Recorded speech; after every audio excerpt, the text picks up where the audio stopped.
ഇന്ന് ഞാൻ തയ്യാറാക്കാൻ പോകുന്നത് ഒരു ബീറ്റ്റൂട്ട് പച്ചടിയാണ്. ഞാൻ ഇതിന് മുന്നേ ബീറ്റ്റൂട്ട് പച്ചടിയുടെ വീഡിയോ അപ്ലോഡ് ചെയ്തിട്ടുണ്ടായിരുന്നു. അതിൽ ബീറ്റ്റൂട്ട് ഗ്രേറ്റ് ചെയ്തിട്ടാണ് ഉണ്ടാക്കിയിട്ടുള്ളത്. ഇതിൽ ഞാൻ ചെയ്യുന്നത് ബീറ്റ്റൂട്ട് വേവിച്ചിട്ട് ബ്ലെൻഡ് ചെയ്തെടുത്തിട്ടാണ്. അപ്പോൾ ഇതെങ്ങനെ തയ്യാറാക്കുന്നത് നോക്കിയിട്ട് വരാം. അപ്പോൾ ഇതിന് വേണ്ടിയിട്ട് ഒരു പാൻ ചൂടാക്കി എടുക്കുന്നുണ്ട്. അതിലേക്ക് 2 കപ്പ് ഗ്രേറ്റ് ചെയ്തിട്ടുള്ള ബീറ്റ്റൂട്ട് ചേർത്ത് കൊടുക്കുന്നുണ്ട്. ഇനി കുറച്ച് ഉപ്പും കൂടെ ചേർത്തിട്ട് നന്നായിട്ടൊന്ന് മിക്സ് ആക്കി കൊടുത്തിട്ട് ഒന്ന് അടച്ചു വെച്ച് ചെറിയ തീയിലൊന്ന് വേവിച്ചെടുക്കാം. ഒരു 10 മുതൽ 15 മിനിറ്റ് വരെ ആയി കഴിഞ്ഞാൽ നല്ലൊരു വേവ് കിട്ടും.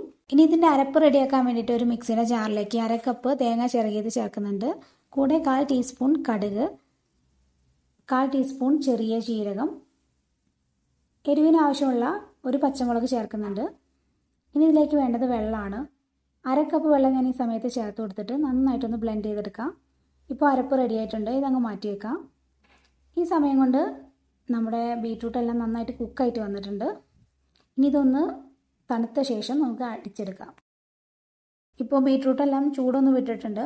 ഇനി ഇതൊരു മിക്സിയുടെ ജാറിലേക്ക് ചേർത്തിട്ട് 1/2 കപ്പ് വെള്ളം കൂടെ ചേർത്തിട്ട് നന്നായിട്ടൊന്ന് അരച്ചെടുക്കാം. ഇതിപ്പോൾ റെഡി ആയിട്ടുണ്ട്. ഇനി ഒരു പാൻ ചൂടാക്കി എടുക്കുന്നുണ്ട്. അതിലേക്ക് 1 ടീസ്പൂൺ വെളിച്ചെണ്ണ ചേർത്ത് ചൂടാക്കി കൊടുക്കാം. ഒന്നങ്ങനെ ചുറ്റിച്ച് കൊടുക്കുക എല്ലാ ഭാഗത്താവാൻ വേണ്ടിയിട്ട്. ഇനി ഇതിലേക്ക് നേരത്തെ അരച്ച് വെച്ചിരിക്കുന്ന ബീറ്റ്റൂട്ട് ചേർത്ത് കൊടുക്കുന്നുണ്ട്. എന്നിട്ട് 1 മുതൽ 2 മിനിറ്റ് വരെ നന്നായിട്ടൊന്ന് വറ്റിച്ചെടുക്കണം.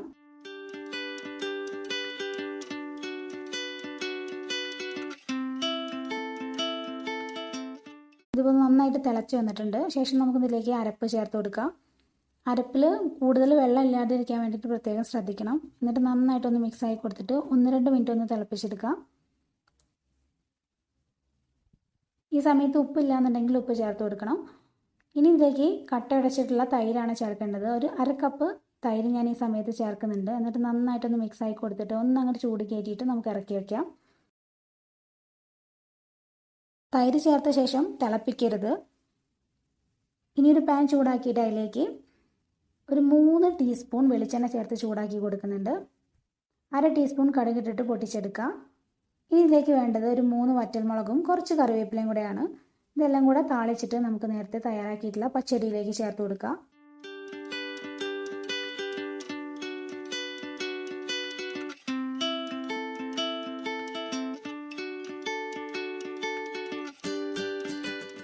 ഇപ്പോൾ നമ്മുടെ ബീറ്റ്റൂട്ട് പച്ചടി റെഡി ആയിട്ടുണ്ട്.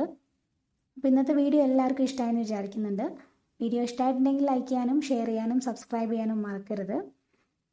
കേരള സദ്യ റെസിപ്പീസ് ഞാൻ ഓൾറെഡി എല്ലാം ചെയ്തിട്ടുണ്ട്. കാണാത്തവരുണ്ടെന്നുണ്ടെങ്കിൽ കാണാം. അതിൻ്റെ ലിങ്ക് ഞാൻ ഡിസ്ക്രിപ്ഷൻ ബോക്സിൽ കൊടുക്കാം. Thanks for watching easy tips kitchen.